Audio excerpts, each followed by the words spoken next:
Welcome to Keep What You Earn, a show for entrepreneurs and business owners who want to scale and build enterprise value without making costly mistakes.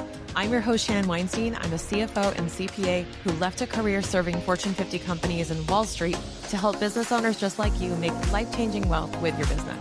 These episodes are meant to be super tactical and actionable, but please remember, consult your own financial professional before you implement anything you learn in this podcast. Now, if you'd be interested in working with us to do so, check out the show notes for more information about our company, Keep What You Earn Co. All right, let's start the show.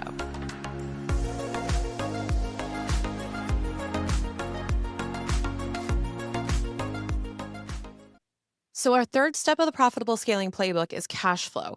And cash flow often gets conflated with profit. And so I want to really highlight in this episode what the difference is between profit and cash flow and how to measure cash flow effectively, because I promise you, this is the most valuable tool and skill set that you can have in your business when it comes to managing your money is understanding cash flow. So here's the first thing. Profit, let's recap. Profit is what's left over after your expenses. So you take your sales minus your cost equals your profit. We measure this core offer profit, which is fundamentally how profitable your offer is. And then we measure how profitable your business is by looking at operating profit and taking out all of the operating expenses associated with it. Now, here's the kicker.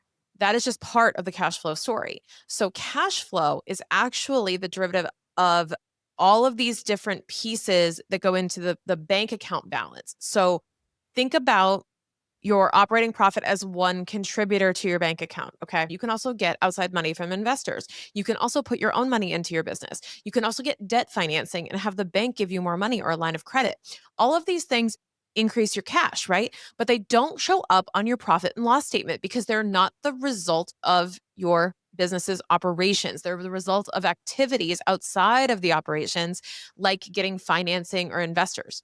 So when you think about cash flow, I want you to think beyond the operations and go into what are the other reasons that I could increase or decrease the money in my bank account. So all of those are increasers. The decreasers would be you taking distributions out or draws. That's a big one.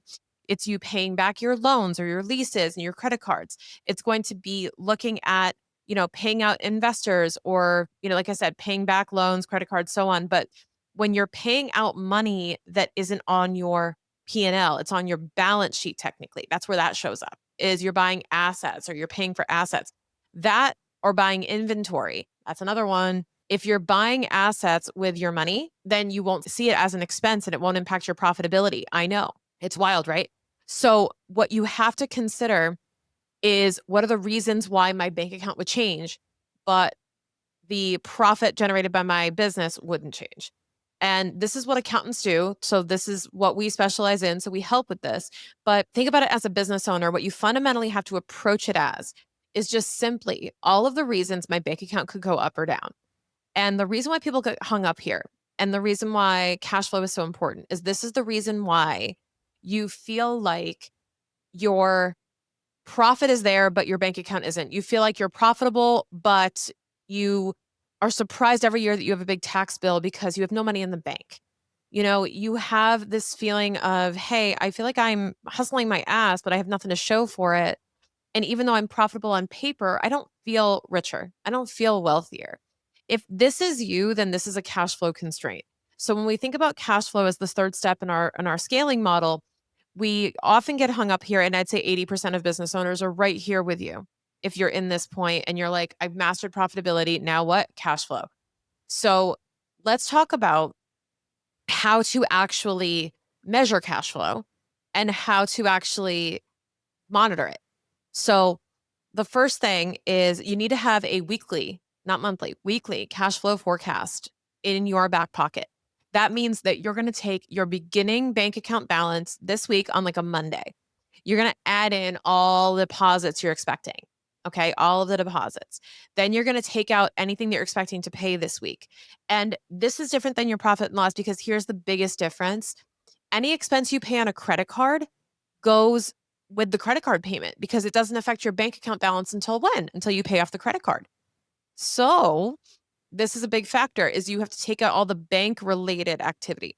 So the best way to do this is to look at your bank statements over the last several weeks, several months, and start crafting patterns and figuring out, when does this come in? When does this go out? When is my credit card bill due? When are my customers paying me? Oh, I see a gap here where my customers are paying me on the 5th of the month, but all my bills are due the 1st. Maybe that's why I have such a big issue with my cash flow. Even though I'm profitable on paper, the timing of this is causing an issue. So, what cash flow does in excess of profit is it measures the timing of these inflows and outflows so that you can figure out the proper timing of, hey, when is it a good time to hire that person? When is it a good time to invest in that thing? How much of my credit card balance should I be paying off right now versus minimum payment? Am I going to make payroll? When am I going to run out of money? All of these questions are going to be answered through your cash flow forecast. So if you think about a tool that can answer all of these questions, it's pretty freaking powerful, right? Hey there, are you on LinkedIn? I love connecting with listeners and other professionals and business owners on that platform. I gotta say, I'm really enjoying it. So if we're not already connected, make sure you send me a connection request after this episode. This is the most powerful deliverable in our toolbox that we work on with clients. We monitor your weekly cash flow as a client, and we make sure that you're very aware if there's any sort of danger upcoming in the next few weeks. I mean, imagine if you were steering the Titanic into an iceberg and somebody a day in advance said, hey, alter course, you're going to hit an iceberg. Like you'd feel like that was a psychic that just saved your life. Sometimes it feels that way because we have had to tell business owners, hey, you're not going to make payroll if you do XYZ. And that's a really hard thing to do. So with a good forecast in your pocket, you're able to achieve what you need to in terms of monitoring your cash flow and really making sure that you're heading in the course that you want to. Now, cash flow in and of itself is really difficult to master because there are all these little things that sneak up on you, other factors that come into play other than just your business's operations. And it becomes so difficult to keep track of everything. So the major thing I want you to take away from this is if you're going to do a forecast, is the idea of being directionally correct, we call it, or directionally accurate. And by directionally accurate, I mean you're heading in the right direction. You don't have the exact latitude, longitude coordinates of where you're going to land, but like you got the neighborhood. You got the right condo complex, not the right unit. You're heading in the right direction. You don't need to know the exact plot point or the exact dollars and cents that are going to happen in order to have a good quality cash flow. You may not know what your credit card bill is going to be 6 months from now, but I bet you can look back and say, hey, on average, and most of my expenses are recurring, on average, I'm spending about 27 grand a month on credit cards. I could probably just put that in as a placeholder and say, if my credit card bill is roughly this, and I bring in this much money at a minimum, I should be expected to accomplish XYZ. That is a great tool because it gives you assumptions that you can work off of. And the biggest thing to remember with a cash flow forecast is to be conservative with the revenue, but aggressive with the outflows. I should say inflows and outflows because it's more than revenue and expenses, right? So you want to be really conservative on the inflow side, but really aggressive on the outflow side because you want to be showing not just a worst case scenario, but you want to show that in the event that we only make this much money or sales are only this, or we're not able to get that investor or whatever, in the event that these things happen, are we still okay? So the other thing that a cash flow forecast does is it provides you a scenario builder.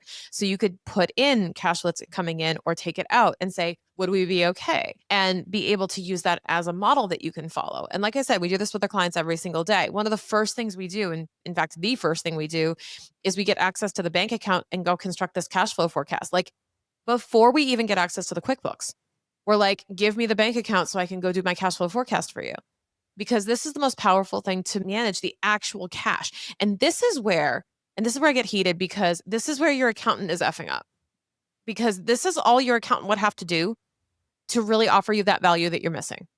This is all that your accountant would have to do. It's not that hard. It is very simple. I should say it's simple, but it's hard. It's not easy to do, especially as a business owner. But it's not that complicated for an accountant to do. This is a very simple concept for them. If they've been educated in this field, they should be able to do this.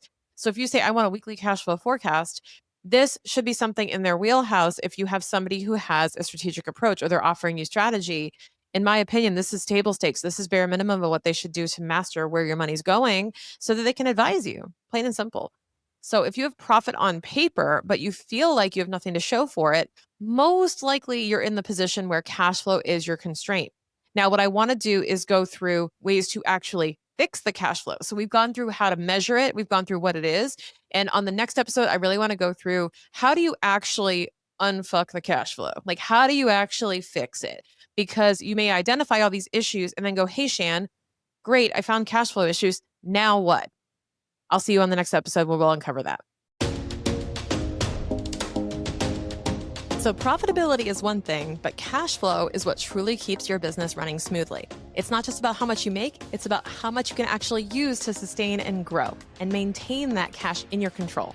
When you book a power session with me, we can take a look at your payment cycles, your transaction timing, and your personal cash needs to make sure you're staying ahead of the curve. Managing cash flow is a constant process, but one of the most important pieces of the puzzle for a successful business. Find out more information about a power session with me to do your cash flow forecast in the show notes.